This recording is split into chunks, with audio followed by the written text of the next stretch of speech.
Trailside is brought to you by Chevy Blazer, encouraging you to find your own little part of the planet. And the Michelin LTX. In 5 seasons, Trailside has brought you adventures from mountains, canyons, rapids, and deserts. To all of them and home again. The Michelin LTX, because so much is riding on your tires.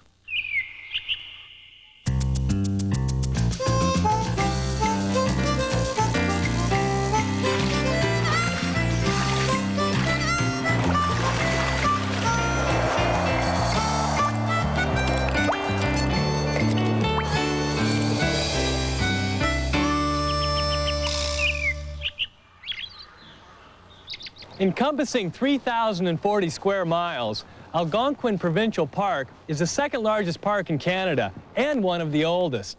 Hi, I'm Peter Whitaker.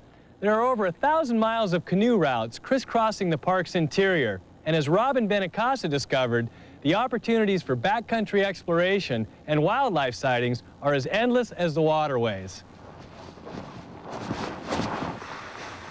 Developed by pioneering loggers in search of great white pine trees, the park was actually established in 1893 as a protected sanctuary for both wildlife as well as the headwaters of the 5 rivers that flow out of it. Moose and loons call this rich land home, as do numerous other species of birds, fish, and even the occasional wolf. With the combination of canoe routes and hiking trails, there are countless ways to explore this beautiful provincial treasure.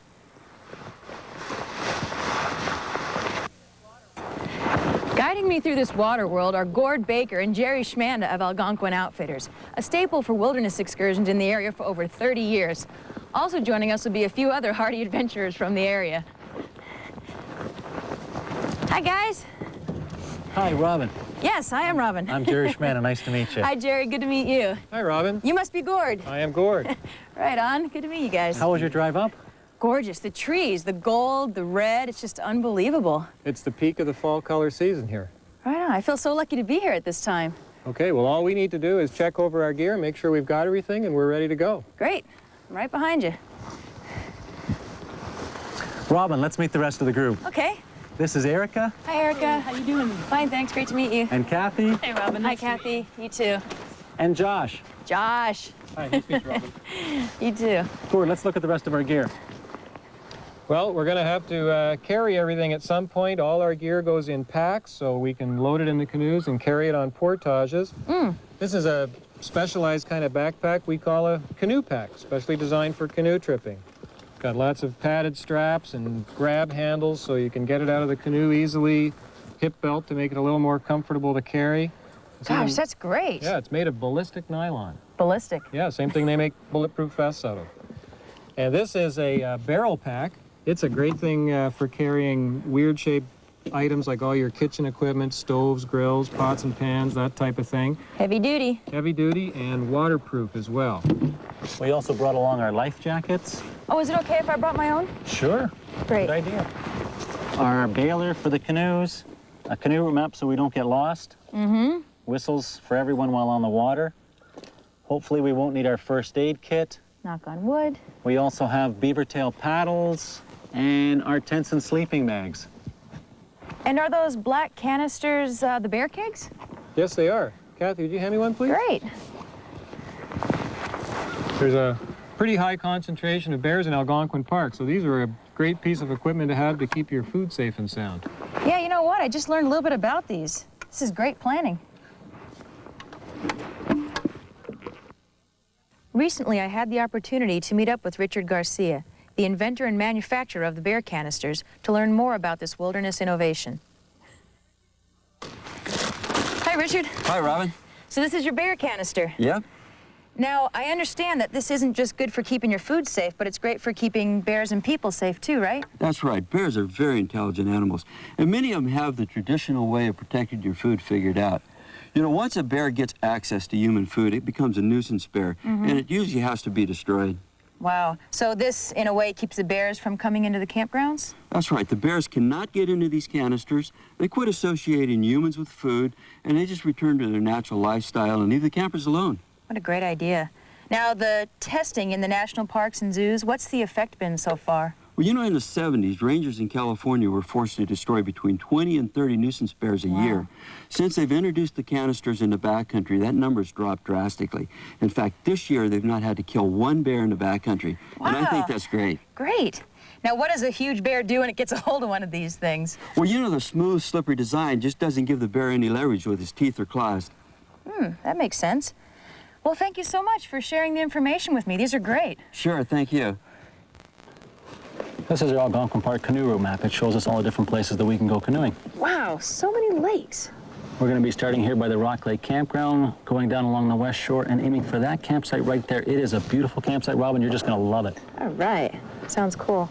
And then tomorrow we'll come between the islands, heading for our first portage. Portaging is where we have to carry the canoes and all our equipment up to the next lake. And you carry me how far? Halfway, and you carry me halfway. Deal. We're going to continue around, doing a loop, coming right back to where we started. Now, what is this pink line? What's that mean? Pink line is the canoe routes that the park has set aside, designated for canoe tripping. Okay. So if you're not near pink line, you're portaging. Right. Okay. We'll pack up and get going. All right.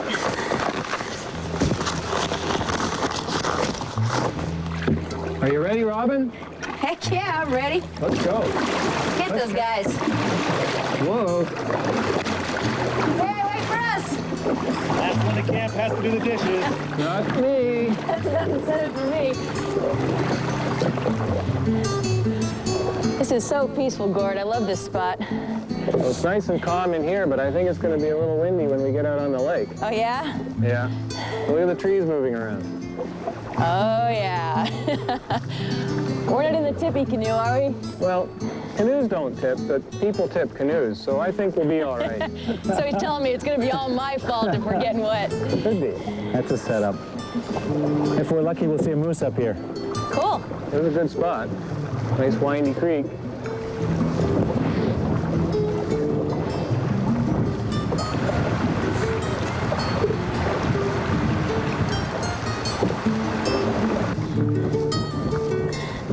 Whoa, Robin, what are you doing? Trying to get comfortable. This kneeling's a killer. Well, it's a good idea to kneel when it's a little bit windy like this. It lowers your center of gravity and helps the canoe stay a lot more stable. In calm water we can sit, but I think we'll be kneeling today. That makes sense. Is there any way to get the pressure off your knees a little bit? Yeah, just move back on the seat a bit and get your rear end, and most of the weight will be on the seat, but your knees are down low for stability. Okay, can you got it for a sec? Sure. Just gonna move back. Oh, yes. That's much better. Yeah. Now just take a nice steady stroke, and if you want to save energy, you can feather your paddle, so tilt it so you slice through the wind on the way back. That's it. Oh, yeah. Just like that. Now we're ready to tackle the big lake. Oh, that feels a lot better. Welcome to Rock Lake, Robin. Not in Kansas anymore, Toto. Nope, we're here in Algonquin Park. Wow. Who ordered up the wind, though? Well, we'll just stick to the left-hand shoreline. That'll take us right where our campsite is and keep us out of the wind. It's a great idea. Wow, look at the hill, Gord. Looks like it's on fire.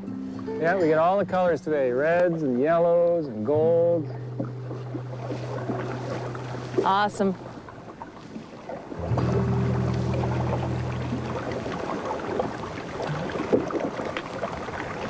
Hey, Jerry, where we're camping tonight, are there going to be some hiking trails around? The park is just crisscrossed with hiking trails, mountain bike trails, and in the wintertime they even groom the hills for cross-country skiing. Really? It's gorgeous. Oh, that's great. So you can get around the park all times a year. 4 seasons. Wow.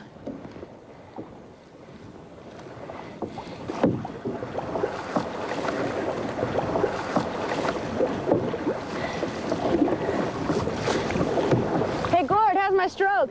It's looking good, Robin. You've got great hand position. You've got a good grip on the paddle. Your lower hand's down near the blade where it should be, and your top hand's got a good solid grip. You might try slowing down the pace a bit, though. We're just in cruising mode here. And I'm responsible for the cadence, right? Yeah, your job is to set the pace, and my job in the back here is to do most of the steering. But you can help with that a bit. How's that? Well, for one thing, if we have to stop, say there's a big rock, we just back paddle, stop. Whoa! And if we want to turn one way or the other, you can help. You can do what's called a draw stroke. So if we want to turn to the right, you kind of reach out beside you, pull water towards the canoe, and slice your paddle back out just like that. Oh, yeah, this feels familiar. Stop, going a little too far. And now to turn back around, you can do what's called a sweep. So you make a big arcing motion with your paddle from about 12 to 3. There you go. Oh, yeah. And that just pushes us back around, and off we go. Now let's paddle straight ahead. Straight on. Thanks, Gord. No problem. What about switching sides? Well, in this kind of paddling, most people just switch sides when they're tired. Sometimes it makes a difference which side of the canoe the wind is hitting, and this would be a good time to switch, actually. So why don't we do that? Okay. And we're off again.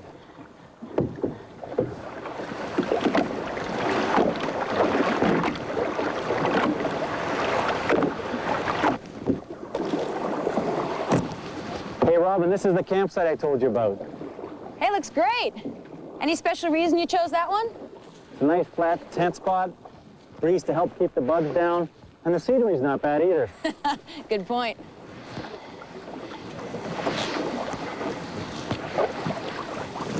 Are we allowed to build a fire here?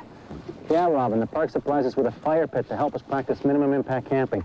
Minimum impact. I've heard of no trace. What's the difference? They supply us with outhouse facilities, and we're not allowed to take cans or bottles to help us leave the campsite the way we found it. Oh.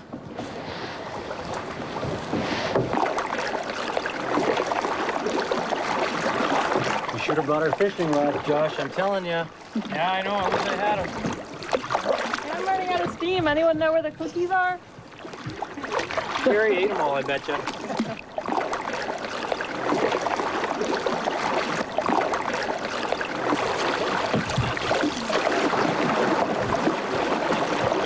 that a moose over there? Or a rock?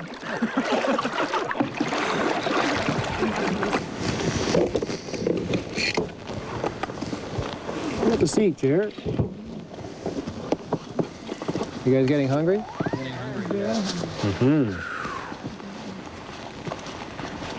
Wow. What's going on here? Are you hungry, Robin? You bet. We got a pretty deluxe meal tonight.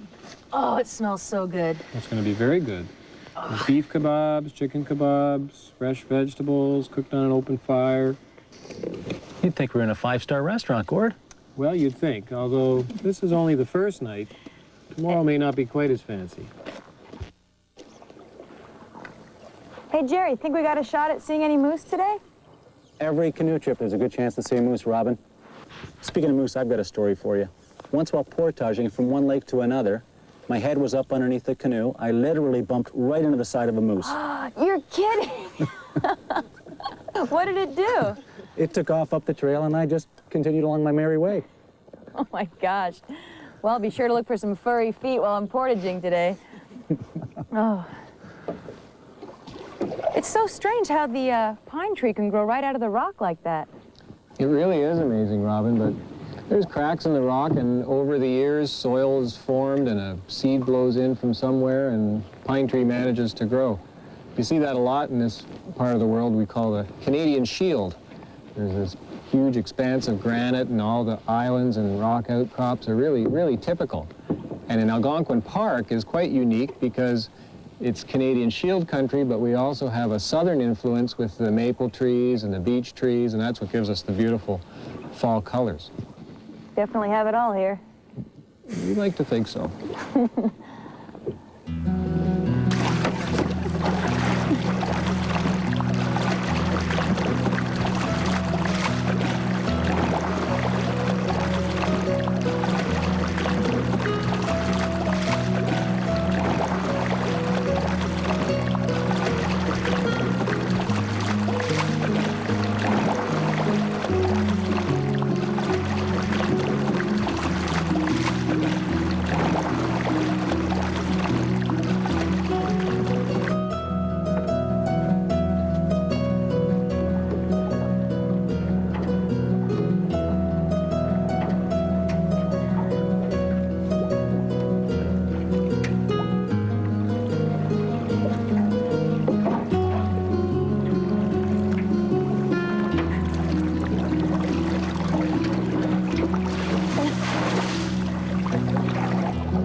grass along this cliff, Robin. They're faded over the years, pretty hard to see, but if you look just to the, about 4 feet to the left of that orange lichen. Like right here, huh? Yeah, see the little red mark? It looks kind of like a little four-legged figure with a tail and 2 horns on its head.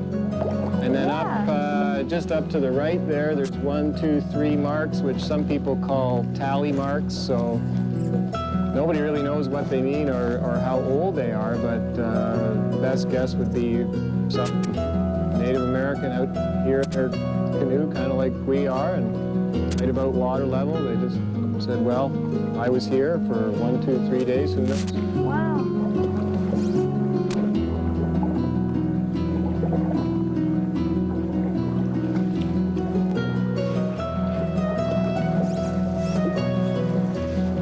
Just doesn't get any better than this.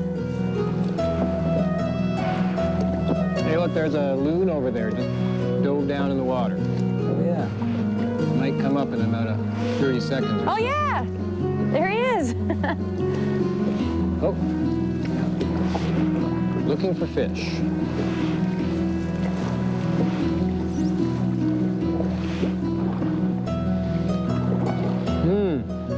Can you smell that sweet grass? You get that in these kinds of areas. Just a nice, sweet, earthy, grassy kind of smell.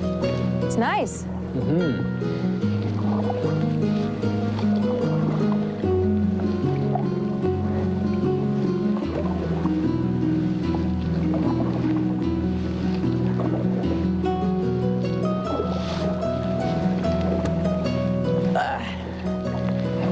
Just poling along here.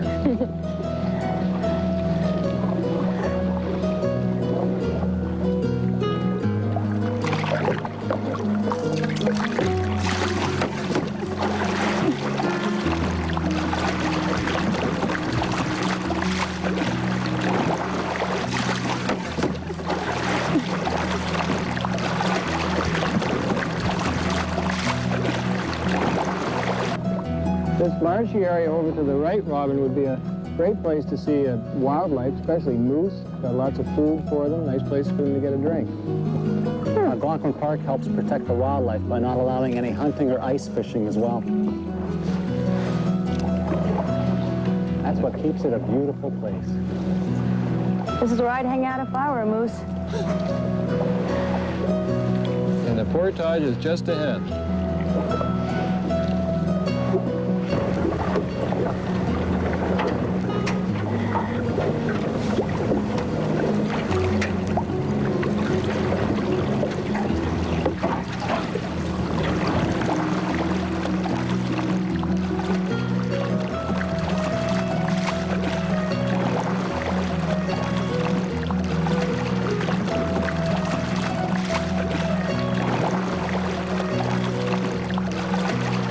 Looks like we're hitting a dead end here, Gord. Well, this is where we portage.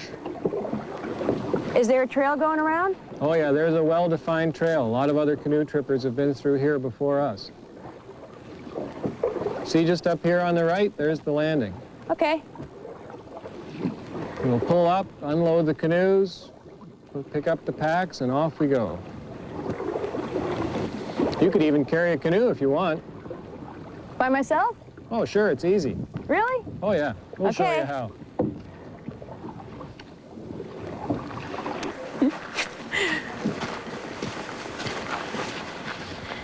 Hey, Gord, can I get this one? It's all yours, Robin. Hey, Jerry, why don't you show Robin how to pick up a canoe, and I'll help Kathy with this stuff. All righty. That's a good idea. Okay, first step, Robin. We pick the canoe up on its side. Take a big step towards it. We have to save our energy for later when we have to pick it up. Grab the thwart with your left hand, palm facing forward. Now, at the same time as you reach across to grab the other side, you pick the canoe up and rest it on your thighs. Okay, now comes the easy part. At the same time, now you push forward with your legs, lift the canoe up, and tuck your head in front of the thwart. Good luck. Ready, 1, 2, up, and over. Now I Yeah! slide my hand along the gunnel, turn my feet forward, and across the portage you go. You know Ready? what? You did such a good job at that. Maybe you should just keep walking. I'll do this one, you do the next one. All right, I'll get the rest of the gear.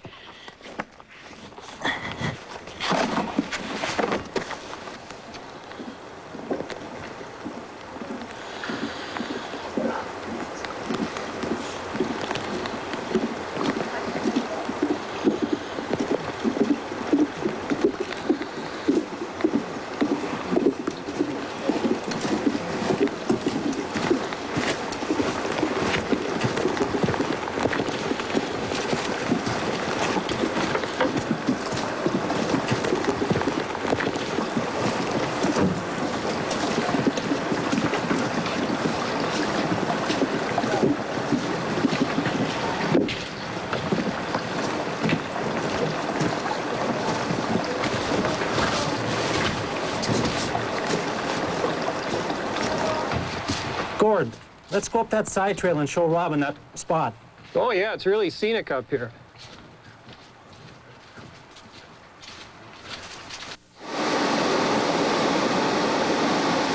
What a peaceful spot. Yeah, it reminds me of summer camp. We used to stop here, take a break, go swimming with the girls, hang out. Sounds like fun. Yeah. As a matter of fact, it seems to me there's a log chute here. A log chute? Yeah, there was a structure about 100 years ago. It ran from one lake to the next. They used to float their logs down it instead of carrying them on the portage. Well, that makes a lot of sense. Yeah. Speaking of the portage, how much further is it? Oh, we're almost there now. Think I can take a crack at the stern? All right, let's see if I can steer.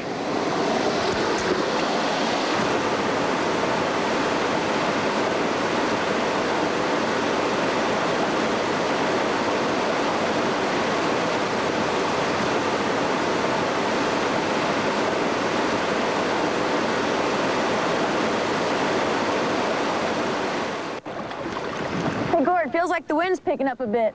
Yeah, it is. In Algonquin Park, you can almost set your watch by it. And there's some things we should keep in mind when it's windy. Like? Well, one thing is whether we should be canoeing at all. If it was really windy, we might just want to stay put. But in a slight wind like this, when we're making a crossing on a big lake, we should always try to keep the wind hitting on the quarter of the canoe, so hitting to one side, whether we're going into it or whether we're going with it. It'll make steering a lot easier. Okay, so not straight on. Yeah. And what happens if we do tip? Well, we'll get really wet. The main thing, because the water's pretty cold, the main thing is to get out of the water as quickly as possible. So hang on to the canoe, and then one of these guys will come and rescue us, or if that's not possible, we just get to shore, get out of the water. Oh, they're getting ahead. We better catch up.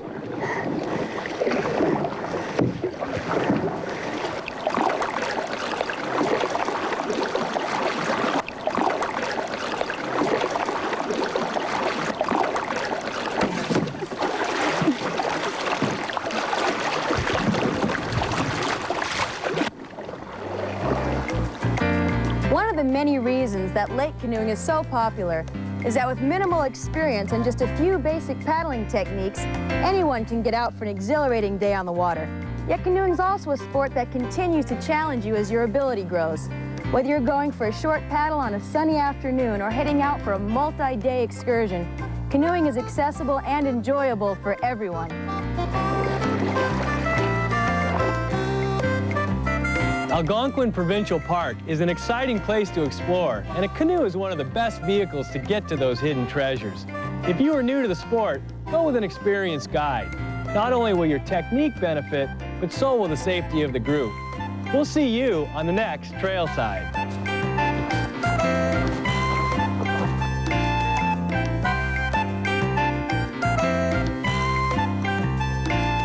The home video of this program, as well as other programs in the Trailside series, is available for $19.98 plus shipping and handling by calling 1-800-TRAILSIDE, 1-800-872-4574.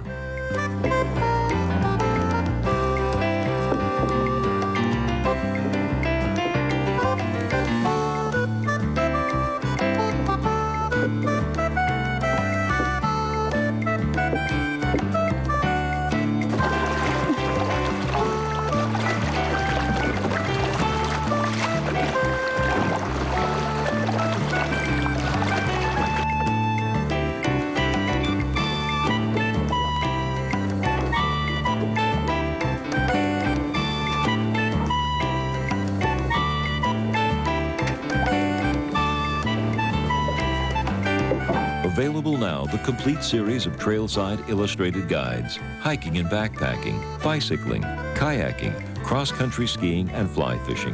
To purchase, call 1-800-TRAILSIDE, 1-800-872-4574.